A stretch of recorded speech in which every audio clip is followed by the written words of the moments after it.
Great. And yeah, so Megan, did you want to go around and do quick introductions? Does that sound good? Since I think this is probably a manageable amount of people to do that. I was wondering, but Yeah, absolutely. So hello, everyone. I know some of you on this call and some of you were meeting for the first time.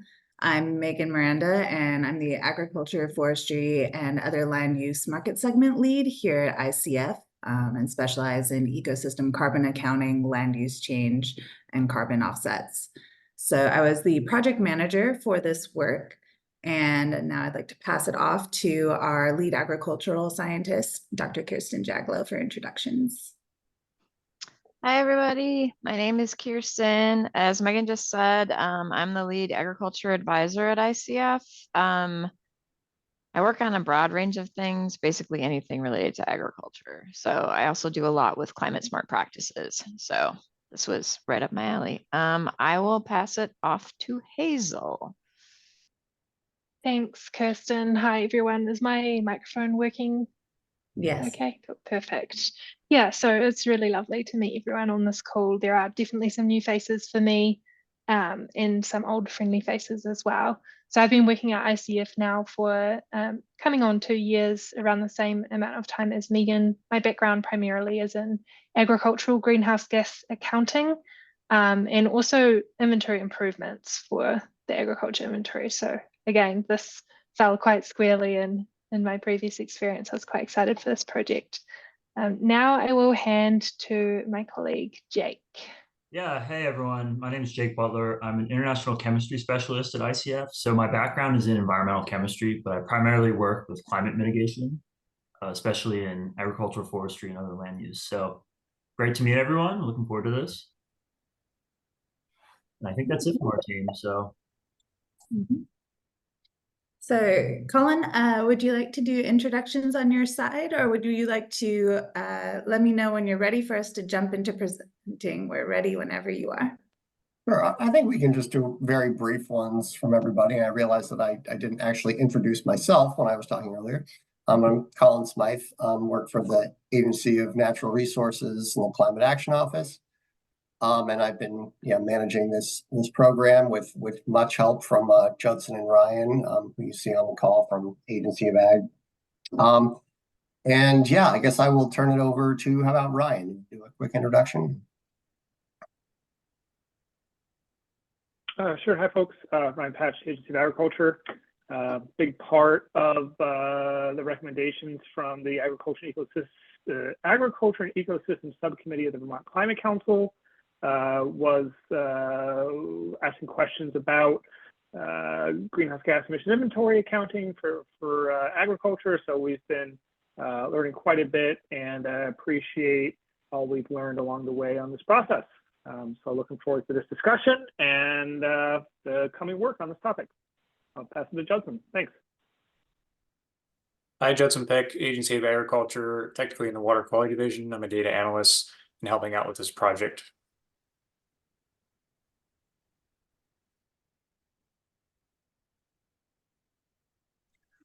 How about maybe I'll just call on people. How about Alyssa? Next on my screen. Hi, everybody. Nice to see you again, Colin. Hi, folks. Alyssa White. I'm now the New England Deputy Director for American Farmland Trust. Previously at University of Vermont, I was on the Ag and Ecosystem Subcommittee of the Climate Council and am rejoining to support that group in reconvening. Really excited to hear the results of this research. Great. Thanks for being here. Jael, I hope I'm pronouncing that right. I haven't met you yet, but welcome, and well, feel free to introduce yourself. You got it right, Colin. Thank you. My name is Jael Pulskamp. I've been a small-scale organic vegetable grower in central Vermont for 20 years. I currently work with the White River Natural Resources Conservation District, and I am co-chair of the Ag and Ecosystem Subcommittee with Billy. Great. Earl, would you like to introduce yourself? Thank you. Quiet, everyone. I'm Earl Hatley. I'm an enrolled member of the Abenaki Nation on the Siskoit. I live in West Hartford. I'm leading several community garden projects here in the Upper Valley. I'm a landowner in the West Hartford, White River Junction area. And I'm on the Ag and Ecosystems Subcommittee for the Climate Council. And I'm also anxious to hear the results of this study. It sounds fascinating. Leonie. Great, thanks for being here. Jared, hop in next. Thanks, Colin. Hi, everybody. My name is Jared Duval, a member of the Vermont Climate Council and co-chair of the Science and Data Subcommittee of the Climate Council with Colin. Happy to pass it over to, let me see, I know there are some other folks who are on, but aren't on video, so I don't want to put them on the spot, but either Megan or Jeff, unless you're just listening in. Okay. Hey, great. Jared, this is Megan. I'm listening in, but I'm happy to introduce myself. My name is Megan O'Toole. I work with Colin in the Climate Action Office in our mitigation section, and I'll pass it over to Marion, who's also in the Climate Office. Hi, everyone. Marion Wolves. I'm the Resilience and Adaptation Program Coordinator within the Climate Action Office, working closely with Megan and Colin. And I'll pass it to Sophie. Hi everyone, my name is Sophie Veltrop, also with the Climate Action Office, where I work on community engagement and communications. And Jeff, if you're on, then I can pass it to you, but if not, no worries. Okay, I don't know if there's anybody else who feels like introducing themselves. If not, then I'll pass it back to you, Colin. All right, well, maybe I will ask if anybody else who is not on camera would like to introduce themselves. If they would, please feel free to speak up. Otherwise, we will kick this presentation off.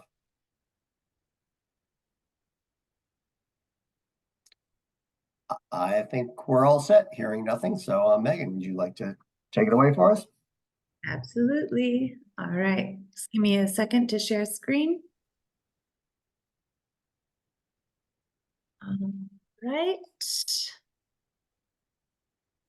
make sure I have this up. Can everyone see my screen? It should be a cover slide with some adorable cows. Yep. Okay, perfect. So today we will be presenting the outcomes of the review of agricultural greenhouse gas emissions and sequestration for the state of Vermont. We have about 30 to 45 minutes worth of presentation. And just to make sure that we get through all of the topics, we're going to ask to hold questions to the end, especially since as the story unfolds, your question might be answered. And anything that we're not able to address in our hour-and-a-half time slot, please write down and we'll be happy to address after the meeting. So with that, let's get into it. So our agenda for today is, first we're going to start with a project overview, going into the goals and the approach to the work for this project. Next, we'll be giving you an overview of the GHG inventory analysis that was performed, focusing on the previous inventory and how we were analyzing the opportunities to make recommendations for refinements. Third, we'll go into a major portion of this, which included the analysis of the existing GHG inventory quantification tools and models. Fourth, a discussion on the existing climate smart agricultural practices that are relevant to the state of Vermont and how the quantification of the impacts of these practices can be incorporated into the inventory. And we'll finish up with the highlight of the presentation, conclusions and recommendations. All right, so project overview. Let's start with the goals, what we were aiming for in conducting this analysis. So the first was looking at the existing inventory and assessing it for completeness and alignment with the IPCC. For those that are not as familiar with IPCC, please hold tight. Our reporting specialist, Hazel, will be giving you an overview of what IPCC is and why it's important in this framework in just a couple of moments. Second, we were identifying the greatest opportunities for inventory refinement, and this is based on the available data sets, the available tools, and also the key categories for Vermont. So really, where are your emissions coming from, and how can we make sure that we're allocating resources towards improving the inventory where you guys have the greatest economic impact in the ag sector? Third, assessing the GHG inventory tools and data sets and identifying what is best available for Vermont on the current landscape. And finally, taking all of this work and wrapping it into a recommendation per IPCC agricultural subcategory, which again, we'll be getting into in a moment. We'll chat over all of the subcategories when Hazel comes online.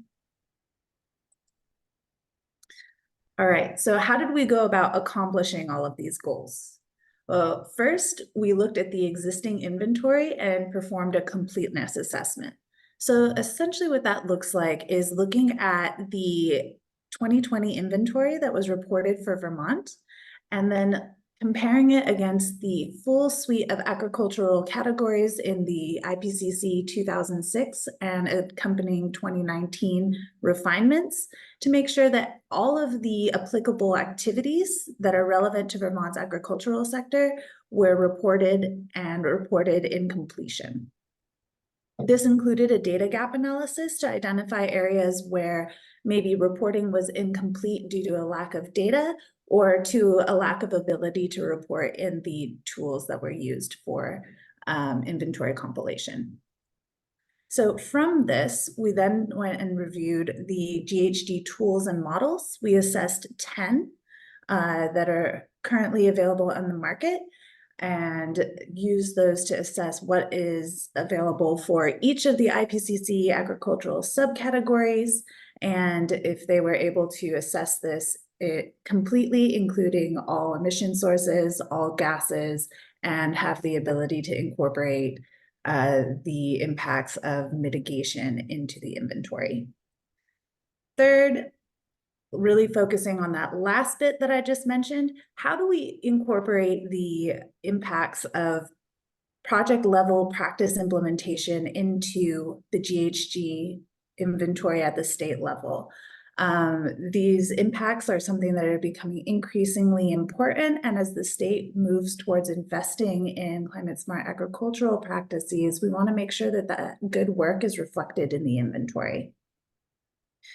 Then going into providing methodology recommendations, looking at best available model data sets and the cost benefit analysis of the time and resources versus the quality of output to provide that methodology recommendation for each of the subcategories, and really finally highlighting the key opportunities where we saw the greatest opportunity to refine the inventory and produce the most robust outputs based on available data, models, etc.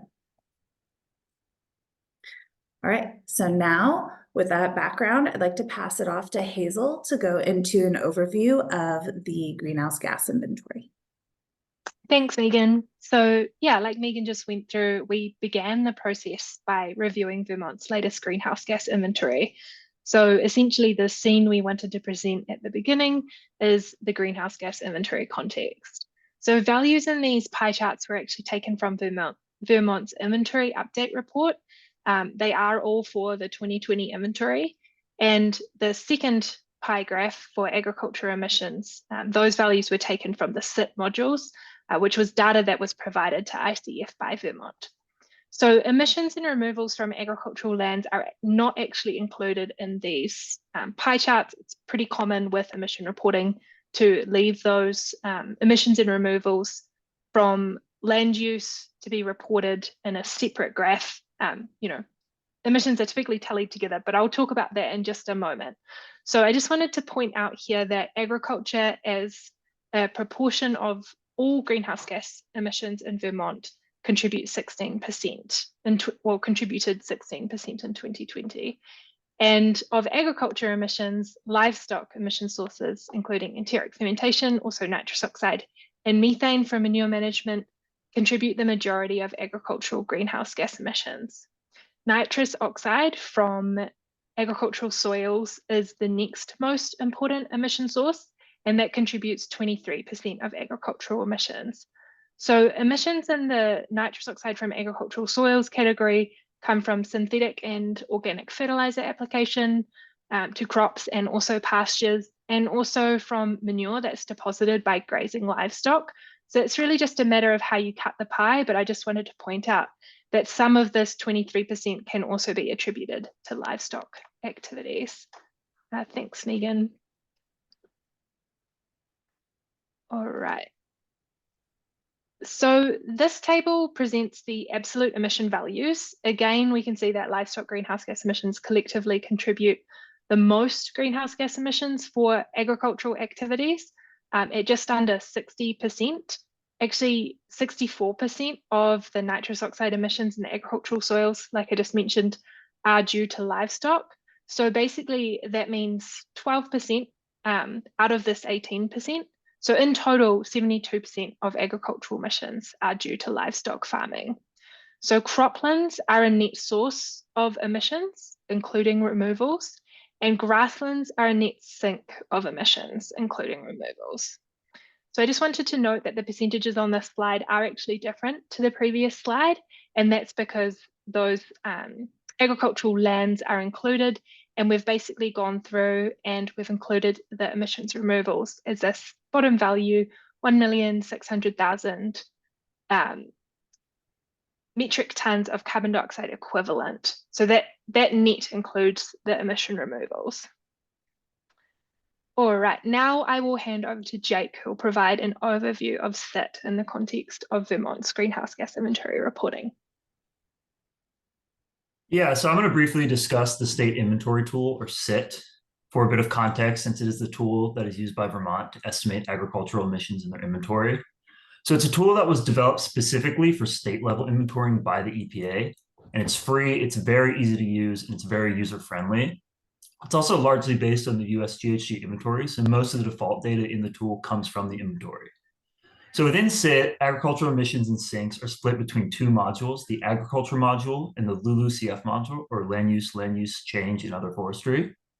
The agriculture module estimates emissions from both crop and livestock sources. Specifically, it estimates methane from enteric fermentation, methane and nitrous oxide from manure management, nitrous oxide from agricultural soils, and then other minor GHG sources. Now, soil carbon fluxes on agricultural land are not estimated in the agriculture module. These are instead estimated in the LULUCF module. So after you estimate these, you can append them onto emissions from the agricultural module, which means you capture all the agricultural sources and sinks.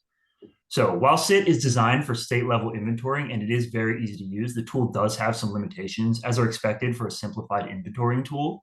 We're going to address these later, but these were determined primarily based on our assessment of SIT's alignment with IPCC and through our tool and model review. Some examples of these include how it's agnostic to management practice implementation, which basically means that the emission impacts of conservation practice adoption cannot be estimated and tracked over time. Also, while SIT does account for manure managed in different systems, it is missing certain IPCC systems, such as anaerobic digesters and composting. And finally, it is only available in a protected Excel sheet, so it can't really be customized or edited outside from the input cells. So I'm going to hand it back to Hazel for a discussion of IPCC alignment in Vermont's SIT inventory. Thanks, Jake. Yeah, so as Megan mentioned in the introduction, it is important to discuss the Intergovernmental Panel on Climate Change, as it is the body that provides the scientific basis for all national greenhouse gas estimation. And like Jake just mentioned, the National Greenhouse Gas Inventory is the basis that was developed from, and also is the basis of all of the default activity data that exists in SIT. So the IPCC essentially developed guidance for greenhouse gas inventory reporting, and that includes default data, emission factors, and also recommended methods and methodological approaches. So this is the guidance that the US greenhouse gas inventory adheres to. I think I'll move on. Thanks, Megan. Yeah, so this is the completeness assessment that we conducted. To the left, you see all of the IPCC categories. The numbering system is just a way that we link it to the IPCC categorization, not so important for all of you, but what is important is the description of the emission source. You can see, for example, the species of livestock that are included in some of the livestock emission sources, and then a more detailed description of some of the emission sources, for example, from nitrous oxide, direct and indirect. We won't go into too much detail on that, but happy to discuss that in a little bit more during the question session. So we essentially used this as one of the first steps that we took because we wanted to determine if there were any emission sources that were not currently being accounted for in the SIT inventory that was provided to us and was the basis for Vermont's most recent greenhouse gas inventory. And we did actually identify there were a couple of sources of nitrous oxide that were not included in SIT. And we understand that that's because the accounting methods basically changed between the 2006 guidance, which the version of SIT that Vermont used were based upon. So we understand a future version of SIT will most likely be including the sources that were excluded. So I'll just say those sources that were excluded were essentially nitrous oxide from nitrogen mineralization and also from drainage of organic soils. So that was direct and indirect nitrous oxide. And yeah, essentially the latest inventory from Vermont was prepared, like I mentioned, in the 2020 SIT model. Our findings are all specific to that version of the tool. Like I mentioned, a newer version of SIT was actually released in 2023. However, those categories have not yet been incorporated. So I'll just hand back over to Jake to discuss the next component of the greenhouse gas inventory review, which was assessment of activity data provided to us by Vermont. Yeah, so from the completeness assessment, we analyze various sources of activity data provided by Vermont to identify potential sources of activity data outside of SIT. These sources are shown here on the slide, along with relevant data that was included in each.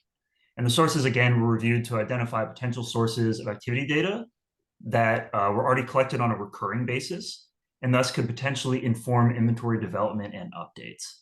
So I'm not going to dive into each source in detail, but just call out a few here, such as the PDB export file. This contained very useful information on practices applied to farms.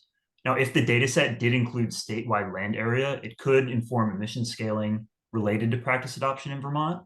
Also, the cow power source has info on anaerobic digesters, which, as I mentioned earlier, is not currently accounted for in SIT. For the activity data assessment, though, the main two sources of data that were reviewed were the nutrient management plans, or NMPs, and the data from the Vermont Carbon Budget Report, as bolded here on the bottom of the slide. These were identified as having the most relevant activity data for IPCC reporting methods, which is, again, is what is utilized in SIT. So for the NMPs in the current format, significant data analysis and reprocessing would be required to extract and use NMP data for inventorying purposes. The best process for improving this would be to develop an inventory survey for farmers. And for this, the questions would have to be carefully constructed specifically for inventorying purposes. Because the NMPs are in PDF format, though, if this is the way that Vermont wished to continue collecting inventory data, it would be helpful to tweak or add to the NMP questions that are already asked to ensure that they are relevant for the inventory, and also to collect this data online so that an individual data entry is not necessary and to avoid human processing errors. Even so, there would still need to be additional data collected. For example, data to estimate daily energy requirements of livestock. Those aren't currently collected, and Hazel is going to go into a little bit more detail on this later. For the Vermont carbon budget, it included data on land use practice adoption and the percentage of manure managed in different systems over time. And we noticed that the percent of manure, especially managed in each system, was quite different than what is in the SIT default data.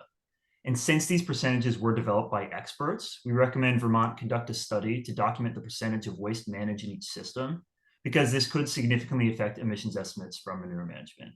And Megan, if you go to the next slide, I have a table summarizing that here.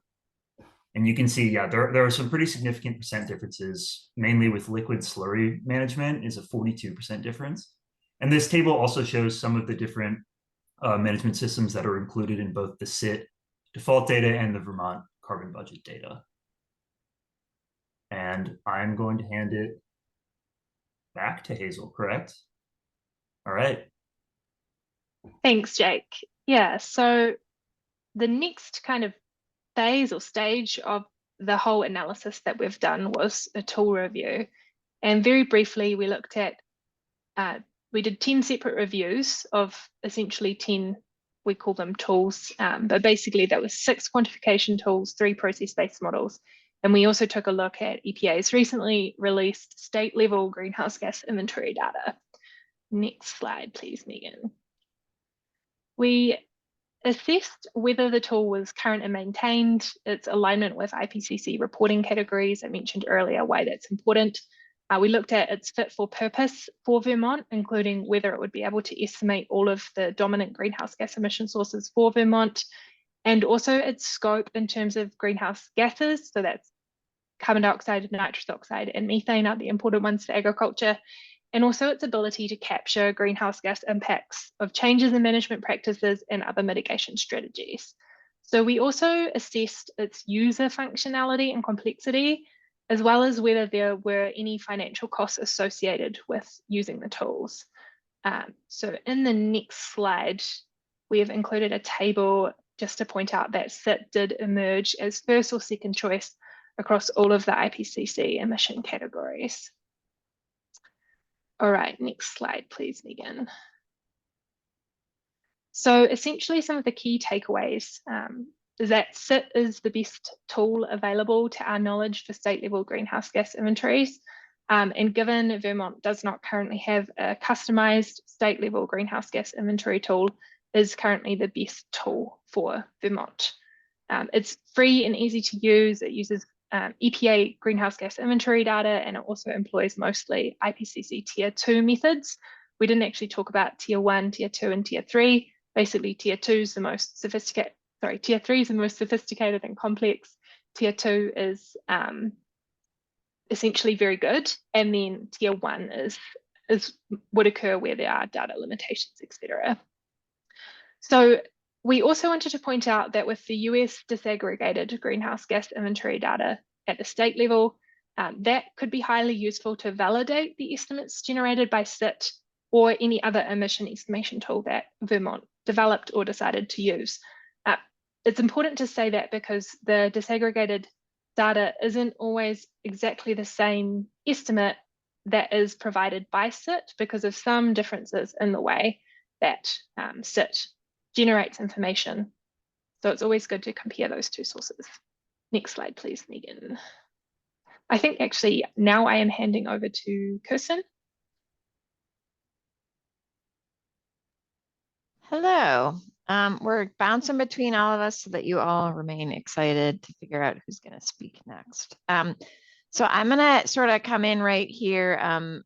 Hazel mentioned we looked at 10 tools, and I want to highlight one of the tools we looked at. It's called Comet Planner. And I also want to highlight that we're talking about version 3.1. This just came out December of last year.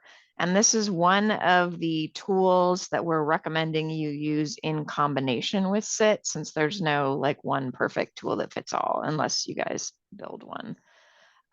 So what is Comet Planner? Comet Planner is a USDA hosted free tool, and it's based on a model called DayCent that you're going to hear about later, which is a very specific, very nuanced model that's run in the United States to look at emissions from soils.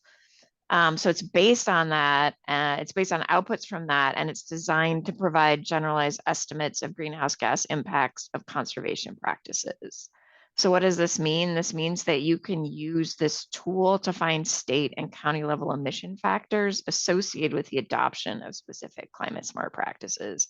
I am not going to go through all these practices, but you can see there are a lot of different practices.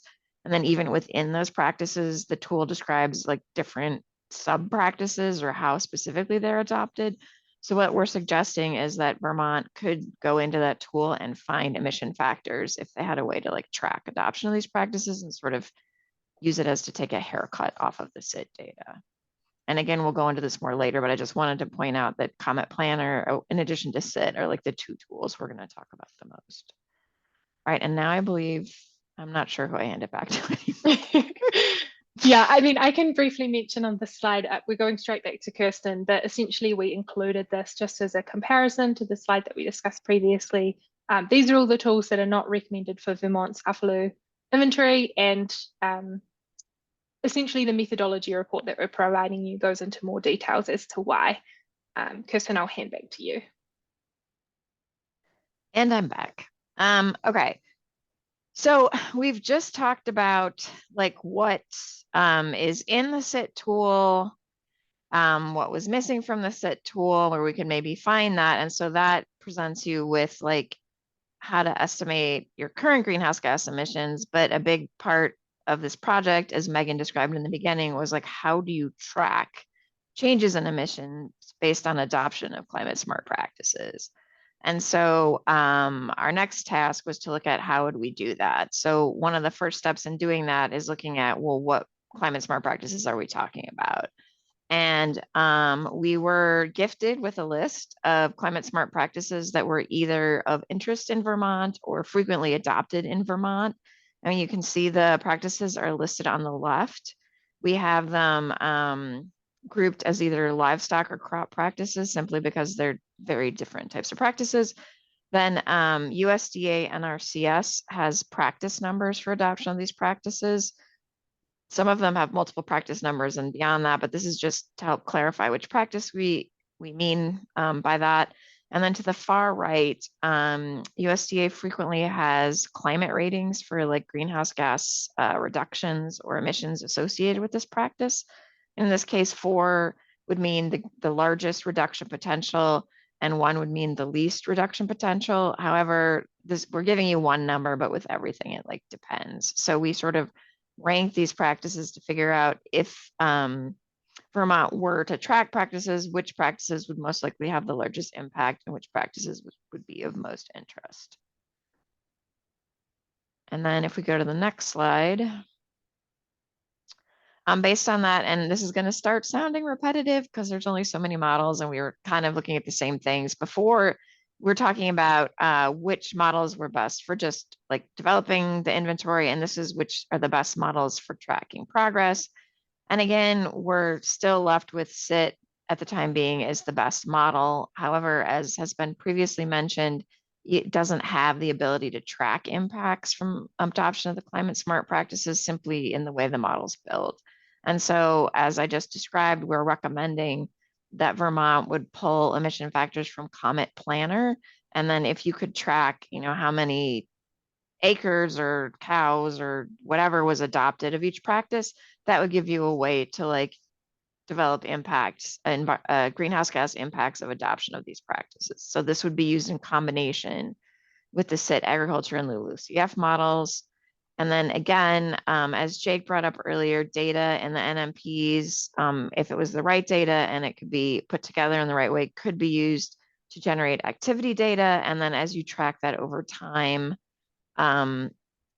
you could determine like which practices were being adopted and what reductions in greenhouse gas emissions there might be, in addition to having a more accurate inventory.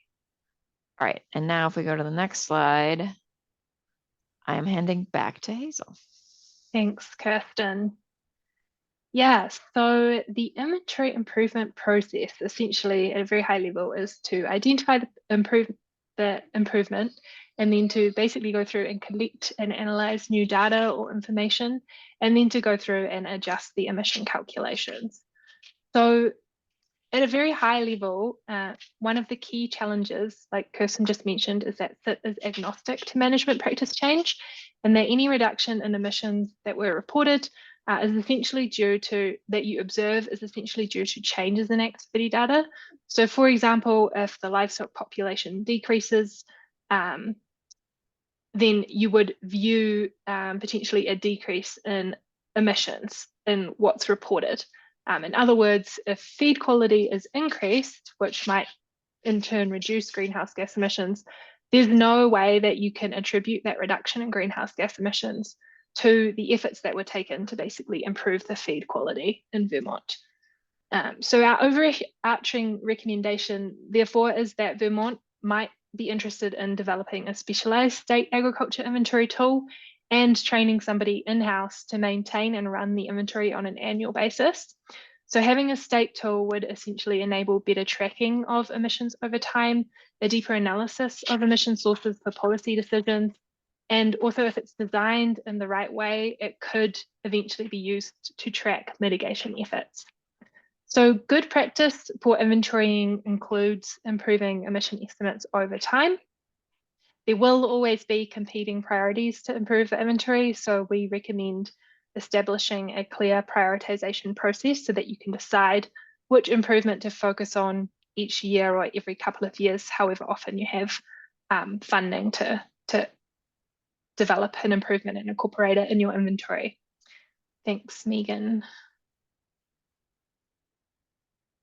So we did already discuss that livestock emissions are the most important source for agriculture in terms of absolute contribution. So ICF essentially noticed that there were discrepancies across the livestock population data input into SIT. We understand that the data was adjusted to essentially account for differences in management practices, particularly to account for the fact that some manure was managed in anaerobic digester systems. Like Jake mentioned, that's currently not able to be accounted for in SIT. But essentially, we recommend that in alignment with the IPCC guidance, that livestock population does need to be consistent for all livestock emission sources. So that's enteric fermentation, nitrous oxide and methane from manure management, and also for the population that graze on pasture. So this will essentially avoid under or overestimation of emissions. And at the moment, the adjustments to the dairy cattle population whose manure are managed in anaerobic digesters does basically result in an underestimation of nitrous oxide emissions from manure management. Thanks, Megan. So we included this slide to kind of link back to activity data, and we've discussed Vermont's key livestock categories, again, enteric fermentation, manure management, and nitrous oxide from manure deposited by grazing animals. In terms of priorities for activity data collection, having accurate population data is really critical for all livestock emission source estimates. We also mentioned that the nutrient management plans appear to have some good population data, might even have some population data on the subpopulation. So for example, by age class, the weight, whether or not the cattle are lactating or growing, etc. The next highest impact area for data collection is collecting and or gathering data to validate SIT's assumed cattle diet as the largest emission source. So cattle are the largest emission source, they're large animals. They contribute in great part to enteric fermentation, which is the biggest emission source. So particularly Vermont needs to validate SIT's assumed cattle diet for the Northeast region, which is considered to be representative in SIT of Vermont's cattle diet, but may not be. So the reason why we're talking about the cattle diet is because the type and amount of feed that animals consume is very important for greenhouse gas estimates from enteric fermentation. So the amount of food is also important for two subsequent estimates. The amount of food consumed, some further calculations are conducted, and we use that to estimate how much excreta is generated, and then how much nitrogen is in that excreta. Both of those two parameters are really important for methane and nitrous oxide estimates from manure, and also from manure that's deposited directly onto pasture by grazing animals. Thanks, Megan. So to talk specifically about enteric fermentation, I just mentioned in the previous slide the importance of accurately estimating the food intake, particularly for cattle. SIT regionally weights the parameter called digestible energy, which is used to estimate the amount of food that cattle utilize. So essentially, ICF are recommending that Vermont assess whether that Northeast regional average for digestible energy accurately reflects the energy requirements of Vermont's cattle systems. Regional weighting may not reflect Vermont's specific production circumstances. And next slide, please, Megan. So we also discussed a little previously in conversations, but we also have a wider audience today. SIT uses a regionally weighted methane conversion factor for manure management. The proportions of manure that are managed in each manure management system, they do change over time, and additionally, a regional weighting does not always reflect the production circumstances in a specific region, like I just mentioned. Jake also showed the table a little bit earlier on about the proportion of manure that's managed in each manure management system. This was a really good example of how the regional weighting may distort what's actually happening in Vermont's specific production circumstances. So I also mentioned a little earlier that a state-specific tool would be beneficial to provide the most accurate inventory estimates for Vermont. For manure management, this is particularly helpful. We understand that Vermont's nutrient management plans do actually have highly specific data for livestock population and manure as well. It's likely that this is more specific than the national data that's actually used in the greenhouse gas inventory and underpins SIT. So to reiterate on Jake's points, we recommend that Vermont create a standardized form or data collection process for manure management data, as this would provide the basis that's needed to improve on the current estimates that SIT generates for manure management. Essentially, better manure management estimates would enable Vermont to track emission reduction progress over time and to make informed decisions for implementing mitigation practices. All right, and now I will be handing to Megan. Hello, everyone. Now I'd like to talk a little bit about the soil organic carbon component, which was of particular interest to the state of Vermont in this inventory improvement process.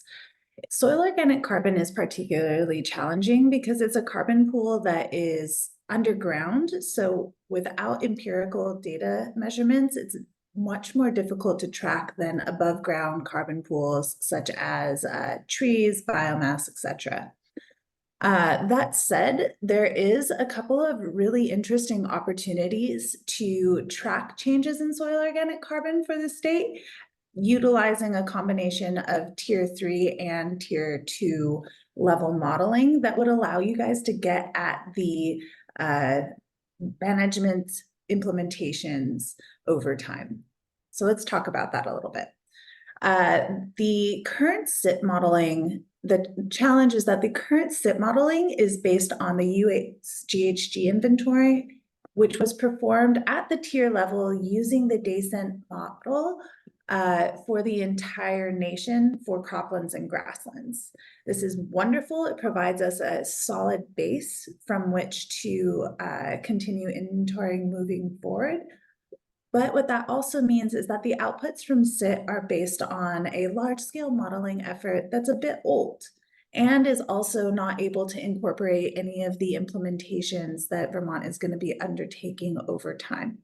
So the solution that we're proposing in order to give you the best of both worlds, which is the benefit of tier 3 biogeochemical modeling and also the ability to track implementation at the project level over time, while also not investing millions of dollars for every year for these customized runs, is to use that 2015 modeling output that is currently held by the US EPA, and you can get the data from them, and to get the amount of practice implementation that was assumed to be enacted in Vermont for 2015. And from there, track the amount of implementation that's been enacted and is projected to be enacted in the state moving forward, and essentially use that to, as Hazel said, take a haircut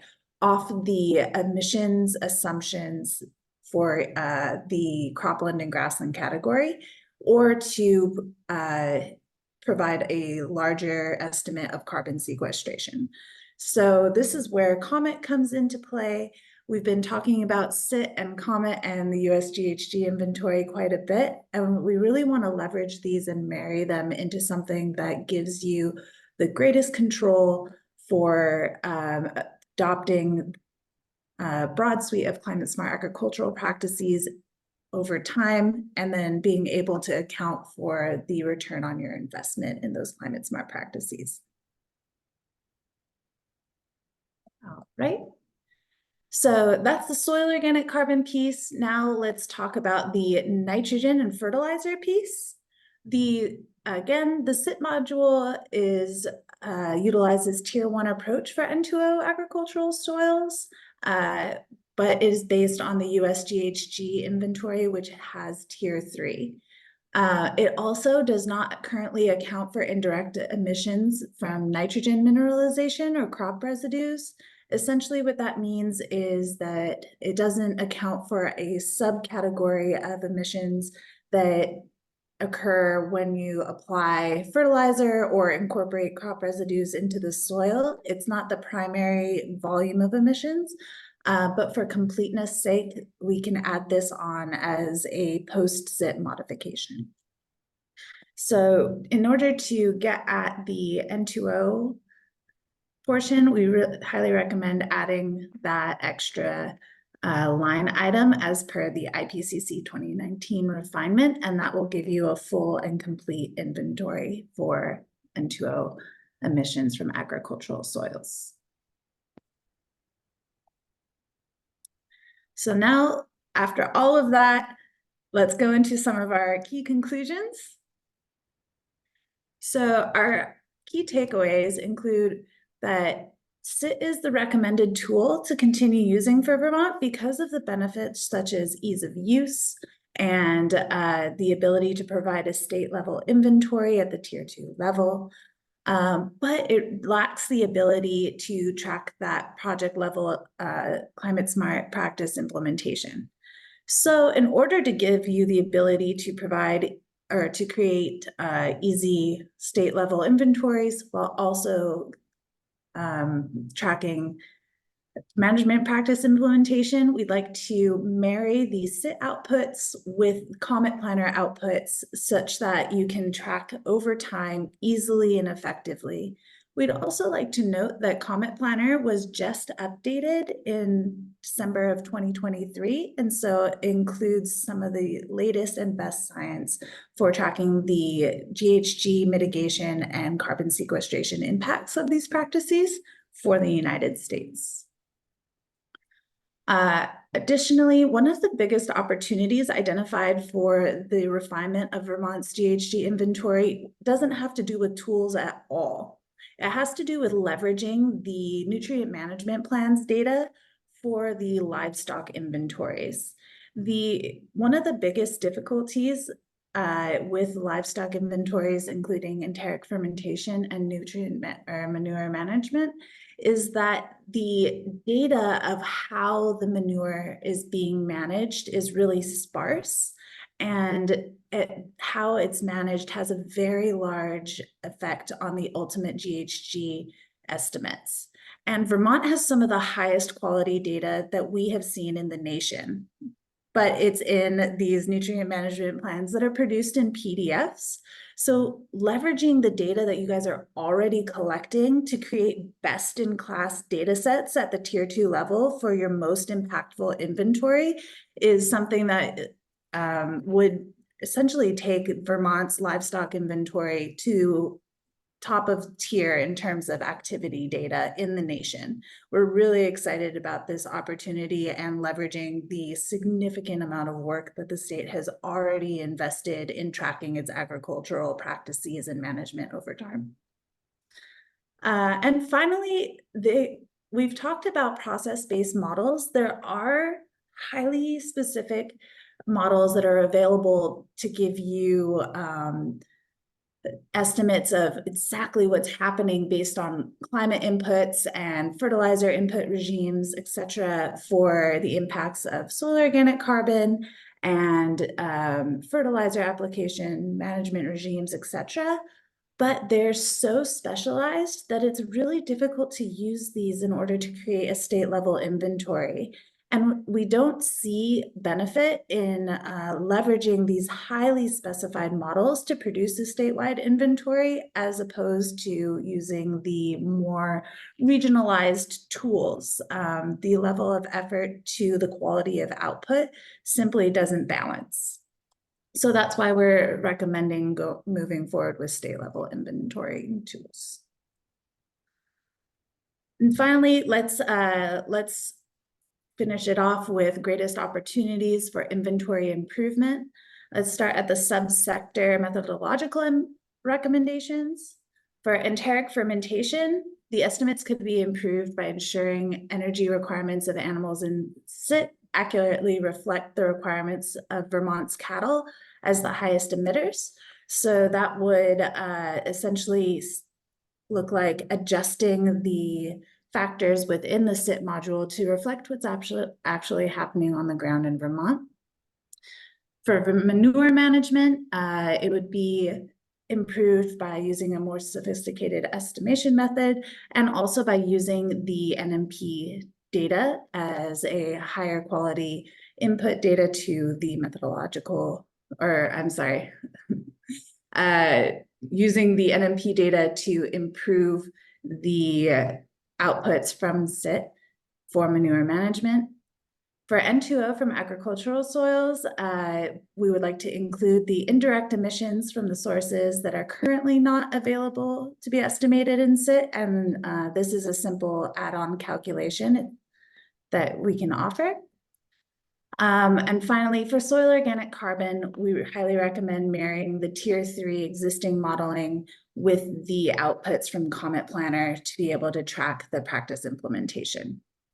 And the overall implications for Vermont are that when comparing the same inventory reporting year for a previous inventory and then the updates, the overall results might be that we can expect an increase or decrease. So we're not exactly sure on the overall emissions impacts that this will have without running the inventory yet, but we do expect a potential increase in N2O from agricultural soils and a decrease as we are able to track the implications of practice implementation. So increased sequestration, reduced GHG emissions. All right. So thank you, everyone. We know that was a fire hose of data all at once, and we really look forward to answering your questions. All right. It looks like Jared, you're ready to start us off with some questions? Before I ask any questions, I just want to thank you, Megan, and the whole ICF team. That was incredibly comprehensive and thorough and well presented, and really appreciated. My biggest question, I have a few questions, but let me start with the biggest one. And that's just to set the context. And I know that most everybody on this call probably knows this, but just to be thorough, when we think about our statewide emissions and our emissions, the obligations to reduce those emissions over time, in line with the Global Warming Solutions Act, our future year obligations for 2025, 2030, and 2050 refer back to baselines, either the year 2005 or the year 1990, depending on the target year we're talking about. One of my biggest questions is, my understanding is that the SIT modules that the state has been using already have data in the time series that's consistent back to those baseline years. My biggest question in terms of trying to adopt or utilize some of the NMP data or the Comet Planner data is, it almost sounded like that's kind of an improvement or an ability to take in data for a current year and going forward. But my biggest question would be relative, how do we go back through the time series so that we have an apples to apples comparison with baseline to current year and future year projections? So if you could just pause and talk about anything to be aware of there, or challenges approaches, limits to that approach because of that, or ways that that may need to be adapted? I don't have a sense of how far back the Comet Planner data or the NMP data goes, and would we have that apples to apples comparison, not just for 2020 and 2025, but also for 2005 and 1990. And I do have other questions, but let's just start with that, and then also allow others to, because I'm sure there's questions from others. Yeah, thanks, Jared. It's a really great question, and very well worded as well. So it's a really good thing to be thinking about as you move forwards. Obviously, if you are making changes to the way that you estimate your greenhouse gas emissions, the way that those greenhouse gas emissions have been estimated previously aren't always exactly going to line up. So the IPCC guidance, and this is obviously what the US greenhouse gas inventory does, it does recommend that you use the same methods across the whole time series. So from 1990 through to the current inventory or the latest inventory year. Ideally, we would use the data to apply those same methods if, for example, Vermont were to go and develop a specified inventory tool specific for Vermont.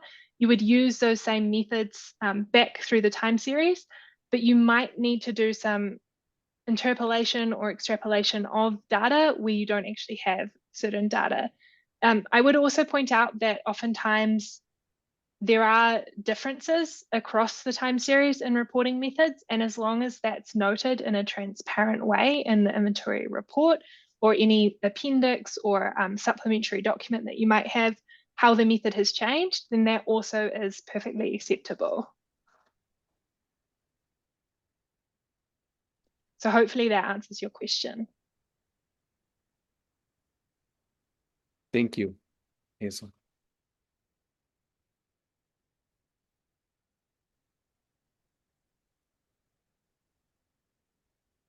Are there any other questions? We can bring the slides back up as well if there were questions on specific slides.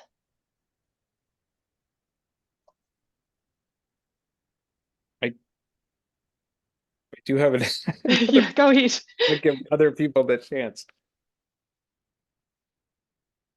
Well, just somebody feel free to interrupt, but since there is a gap, I'll ask a second one. It sounded like, and I'm sorry, I can't remember the exact slide or the exact kind of subsector or category that this was in relation to, but I think I heard a description of a count of livestock or a count of cattle that wasn't an actual accurate count, that was a artificially adjusted count to try to, in a roundabout way, account for management practices that would be expected to lower emissions. And I just want to make sure that I understand.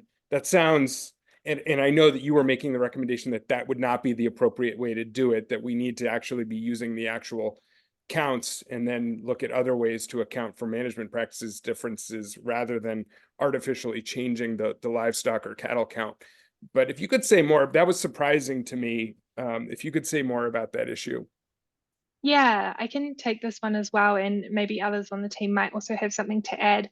So basically, I understand Vermont did absolutely the best that they could with the tool that was available and the data that was available. So CIT pre-populates those population values. And basically what happened is Vermont went through and made a slight adjustment, I think it was around 25,000 dairy cattle, to basically reflect that that proportion of dairy cattle manure was managed in an anaerobic digester system. And that's because that doesn't specially account for anaerobic digester, so methane from anaerobic digester manure management systems. So basically it was assumed that those cattle, their manure kind of went into this neverland. But that probably resulted in more accurate emissions than assuming the default that CIT had. The problem was that when you remove those cattle from the methane tab, it also gets removed from the nitrous oxide tab for manure. So those emissions essentially weren't estimated at all. So that's why it's kind of complicated for manure management, because CIT doesn't have sophisticated ways of estimating emissions from manure management. Manure management is obviously a very important source for Vermont. That's why we're recommending that either a spreadsheet, if you can't develop a whole inventory tool, that has the manure management estimates in it, at least in the interim, some kind of sophisticated method for manure management would be really good. And I'll just chime in there that, yeah, Jared, I have been doing that for a while, and as Hazel said, that it's just for the manure management portion. It's not for the enteric fermentation portion. And so it kind of is a very overly simplistic, I guess, way to get at that kind of reduction emission or a methane reduction from the anaerobic digesters. So, but I'm happy to kind of investigate further and It's see. difficult when the tools don't allow the level of detail and resolution you want. So you're left with two suboptimal choices or multiple suboptimal choices. Thanks for that explanation. That's helpful.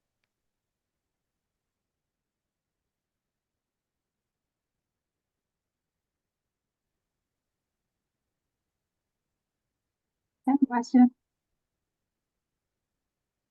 Sophie.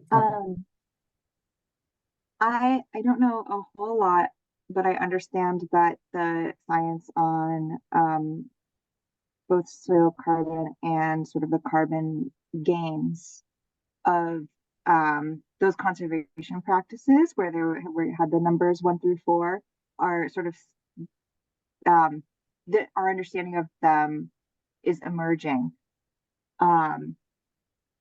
So I'd be curious just to like hear a little bit more about sort of where those rankings come from of the value of those conservation practices and sort of the level of confidence that those have, just for a little more background. Sure, I can take that one. So, I mean, anything having to do with agriculture, as I'm sure you know, the answer is it depends, right? Like everyone loves working with the ag team and they're like, well, what's the impact? You're like, well, it depends. So the NRCS they're actually working on updating it, but they had sort of a rough estimate of here is like the greenhouse. I mean, they looked at, water, climate, soil carbon, a bunch of different factors. And they're like, what does this practice do on a scale of like, I think it was +4 being the best and -4 being the worst. And they just sort of gave them a number.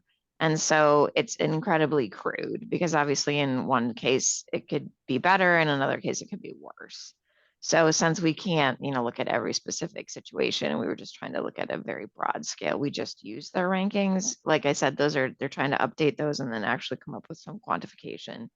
But even that quantification will have to have regional or state scaling since everything depends.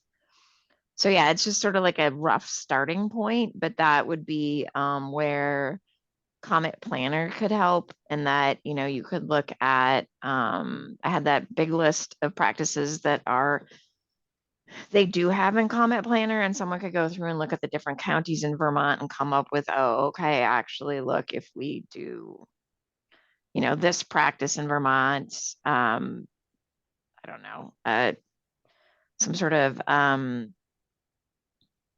right, putting trees and pastures may actually have a greater impact than if you went to reduce till in Vermont. I'm making things up, but like by looking at Comet Planner, you could try to see what the emission factors are or the sequestration factors are and figure out what actually would have the greatest impact in your state. Or, I mean, you could have researchers, do research too, but that's obviously more labor intensive. Is that enough of an answer? I know it's kind of a non-answer, but it's the state. It's the state of things. Yeah, it's just helpful background stuff. Okay.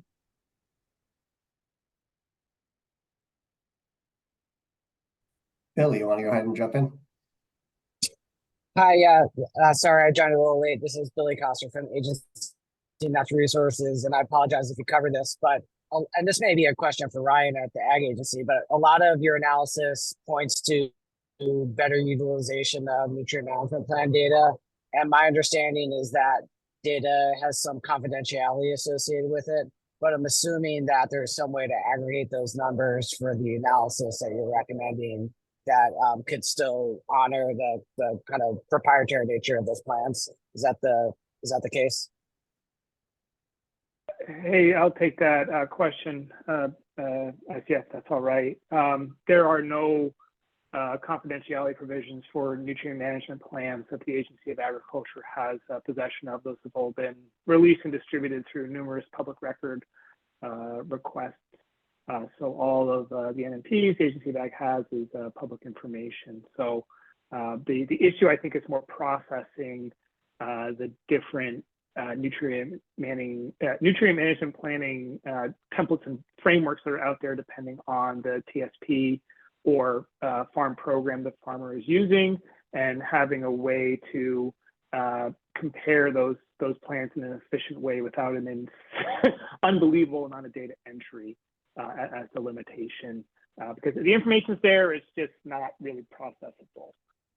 I think. Okay, great. I apologize. I must have misunderstood that. So thank you for clarifying that, Ryan. That's good news. No problem. I think you're recalling lots of discussions in the legislature and years around NMPs and confidentiality and additional information that folks wanted to have added to it. So definitely been a policy topic in recent years.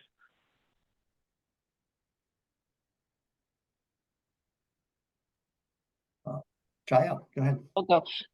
So this is way over my head, but I'll try and ask my question.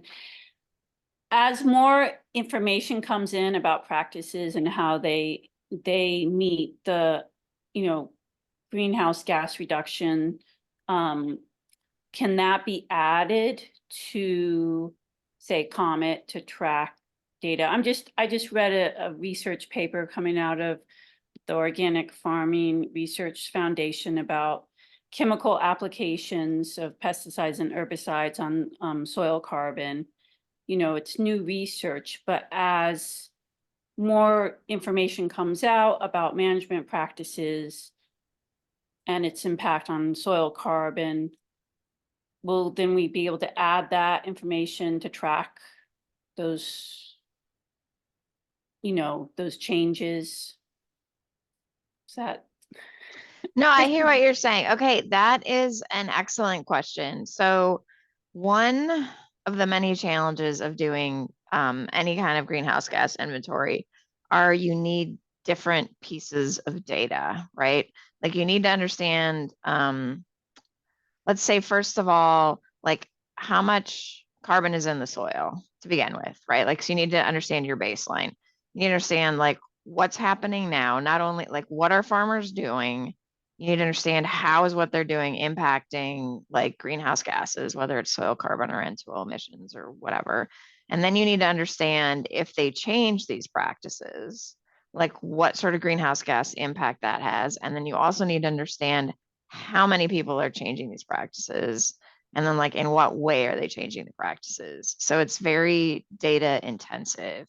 And you brought up a good point that we do not have perfect knowledge of what we're doing and what impacts it has. I have definitely read papers like indicating that certain like pesticides and insecticides in and of themselves emit greenhouse gases. Normally for inventories,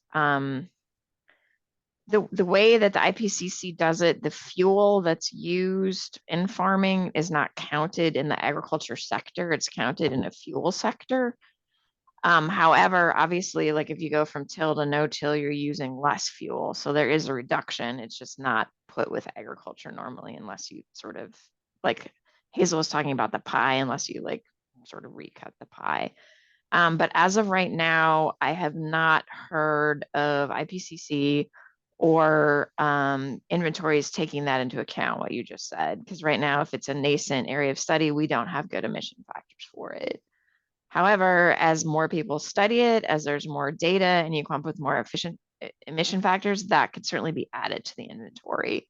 And that's what we were also talking about, is improving inventories. If you ever feel like reading the US greenhouse gas inventory, which is a tome, and I don't know how you would, but I've had to do it for work. Each year they make improvements, and those improvements, they also then backcast, right? They're like, oh, we understand now this emission factor wasn't right, or we didn't understand this, so now we've improved it, and we're gonna look at how that affects all the inventories back through 1995. And so it's sort of it's always, do you have the activity data and do you have understanding of like what's happening? And that's correct. In Comet is basically sort of a simplified tool that USDA created, which is based on one of the models we were talking about, DayScent, which is an insanely complicated model that's run out of Colorado State University. And Hazel used to work with those researchers. And so they sort of like do these model runs, understanding the current state of agriculture, and then they do model runs with the best understanding of what if we implemented this practice? Like, what if I was doing conventional till and then I switched to reduced till or no till, what's my soil carbon difference? And so that model is then a way to say, okay, in Vermont, we think like if we convert acres from conventional till to reduced till to no till, we're going to have this much more carbon sequestration. And so that's what the model does. And the model would not have what you were just talking about because it's way too new of data in it. But that doesn't mean it might not someday. It's just this field, which I guess is sort of a pun, but this area is continually evolving, like all areas of greenhouse gas accounting are, as we understand more. And ag is a lagging one simply because it's so insanely complex. So I don't know if that helps answer your question, but.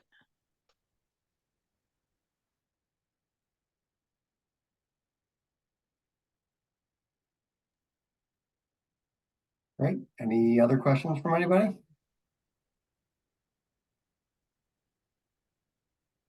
Yeah, I had a quick question in the chat, and this might have been on your slide. Just curious if when a livestock system converts from a grain-based system to a grass-fed system, is that one of the practices that Comet considers?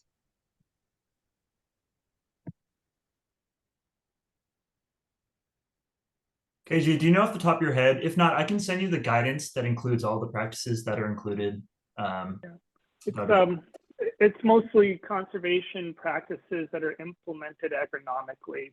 So management of rotational grazing intensity or cover crop no-till, planting of trees, etc. The diets of livestock are not well represented in Comet Planner, as I've seen it. We can paste into the chat here the link to it, and you can look up which practices are available. As ICF discussed and can provide, probably a better answer than this. The place to look for that is in kind of the enteric fermentation side of things, potentially, if there is an impact on what you're feeding livestock and if it affects manure generation output or enteric fermentation. That would be the places to cover it, I believe. But yeah, Comet Planner doesn't include that type of calculation that I've seen. Yeah. And to clarify, the difference in the feed input is actually accounted for in the IPCC methodology. So thank you, Ryan, for that very detailed answer on the capabilities of Comet.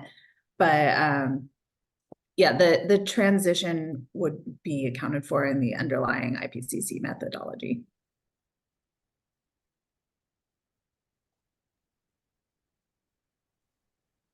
I have a question for Vermont if there's a pause in questions for ICF.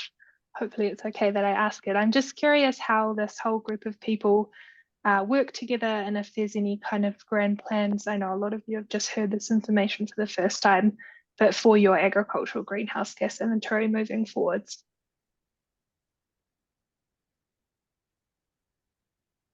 Well, I guess I can chime in, Ryan. I saw you come off mute, so I'll let you chime in after. But yeah, as kind of being the main compiler calculator of our inventory, yeah, I'm always looking to improve it, and I think this project will really kind of has pointed out some good options. And so, have been enjoying working with Ryan and Judson through this process, and hopefully we'll continue to do that and improve the inventory, and maybe one day leverage the nutrient management plans to see if we can get some more granular kind of high quality data in there.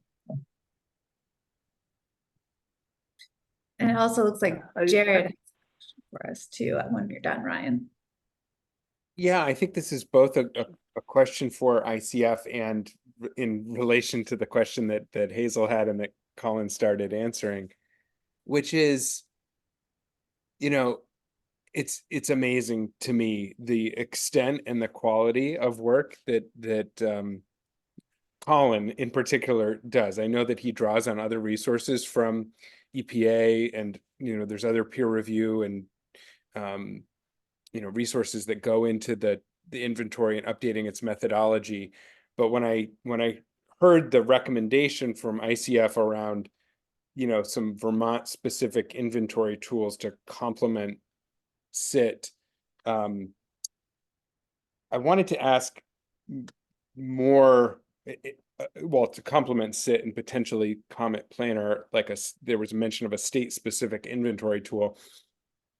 And my question was, how much of that is, when you say state specific, is really specific to Vermont? Because it was really encouraging to hear, the high quality of the NMP data, for instance, here as compared to other states. But I know that, I presume, and I don't want to put you on the spot, and I don't know what confidentiality issues there are or may be with your other clients, but I assume that, it was clear in your application that ICF does this work all over, including with other states. And it struck me, just knowing the limited resources that the state of Vermont has to develop, state specific tools. Are you aware of other states, or are there recommendations where we, for instance, could partner with other states in developing tools that could get us to a higher degree of resolution, where it wouldn't just be the option of EPA SIT or whatever Vermont can do, but might there be an interest among other states where we could pool resources to get a greater degree of resolution, where there may be some tools that would be relevant, across the multiple states rather than just for one state? Absolutely. Yes. This is actually, there are a couple things that are very new and on the horizon that are not quite yet publicly available, so we can't include them formally in our presentation or our report. But the biogeochemical models that we've been chatting about quite a bit, namely DNDC and DACENT, are now in the process of creating more streamlined GHG accounting tools that are designed for subregions and or states. They are not yet available, but for example, the DNDC, we've been having chats with the developers of DNDC on what this would look like in order to develop a partnership with them that offers tools that are able at the tier 3 level to account for soil organic carbon changes, crop residues, crop burning, fertilizer application, manure management, and enteric fermentation, and what a regionalized calibration of those models would look like.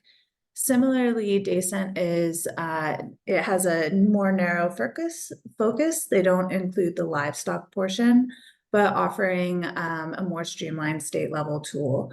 So essentially what's happened is the developers have heard the cry from inventory compilers, from states, from local governments for long enough now that they're finally answering and getting us to the point where it's not, okay, we need to have someone with a PhD that has studied in this model and agronomic ecosystems for 20 years to run a highly specialized biogeochemical model every year, which is what I was previously doing for the state, or we have SIT. Where's that middle ground? And the good news is, while not available quite yet, it's on the horizon and it's really exciting. So we've been informally chatting about this with Colin, Ryan, and Judson. So, we can't, like I said, because it's so new and it's not yet publicly available or released, we can't put it in the report, but yes, it's coming. We believe it's coming. We just are not sure when that is going to be available or exactly the financial resources required at this point. I would also mention, Megan, I thought maybe you were going to mention this. We've recently been in communication and understand that CSU are establishing a, I think it was called a consortium, where people or organizations will be able to pay an annual membership to be able to use DACENT, basically. for modeling. And so Megan actually had the good idea on our internal team pool the other day that Vermont might be interested in teaming up with some other states or other organizations and sharing the cost of their annual subscription. The annual subscription cost is not insignificant. I think it's about $100,000. But if you kind of formed like a little regional subgroup, then you could share the cost, and then, you know, maybe one state pays 1 year and another state pays another year, however you do it. Yeah, that could be a really good thing to explore. I understand the consortium is currently seeking kind of expressions of interest. It's not formally established yet, so we can also put you in touch with the right people for that. Yeah. And since we're spitballing on the edge of very new information, the other idea that we had was to potentially, instead of paying for that annual membership every year, pay every 5 years as the NAS census data comes out for cropping systems. So doing a regional run among multiple states that cost share the subscription fee, and essentially do tier 1 or tier 2 projecting out until those NAS census data comes out, do the 5-year run for the region, and then you have tier 3 backfilling along with the NAS census data, rather than dealing with creating in between for survey data. And that's getting into technical outputs, but since we're talking about it. The other thing I would add as well is back to the state level inventory tool. The specialized state level inventory tool, there's no reason why it couldn't also be relevant for other states. So if you could form kind of a regional group of states, if other states near you were interested in developing a state level inventory tool, so there might be a further level of customization that, you know, we would recommend for each individual state within that group, but at least the overarching tool could probably be recycled across states. So basically what we're getting at, because SIT obviously is a state level inventory tool, it uses default data from the inventory. It's actually a very, very good tool, but it doesn't have the level of customization that is needed to be able to track mitigation. And a lot of states are realizing that and trying to figure out how they can navigate that moving forwards.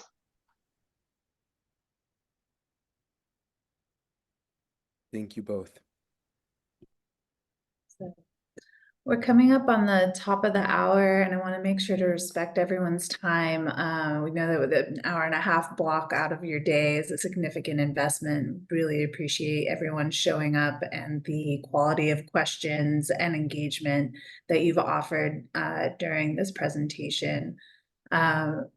If there are follow-up questions that pop into your brain later, we'd be happy to try and address those in the next week, possible. And then I'm not seeing any additional questions, but I want to hand to Colin for final questions and close out. Yeah, if nobody else has any, I don't think I have any questions after that, but just wanted to say a big thank you to the ICF team. It's been a great project, and I really appreciate all the work you all have put into it and all your technical expertise, and certainly learned a lot, as agriculture is not really my specialty sector, but and also, yeah, just appreciate Ryan and Judson's help through this whole project too. Certainly they provided a lot of important insights and data and asked a lot of great questions. So say thank you to everybody, and appreciate everybody who came to the meeting today. And yeah, hope you all have a good rest of your afternoon.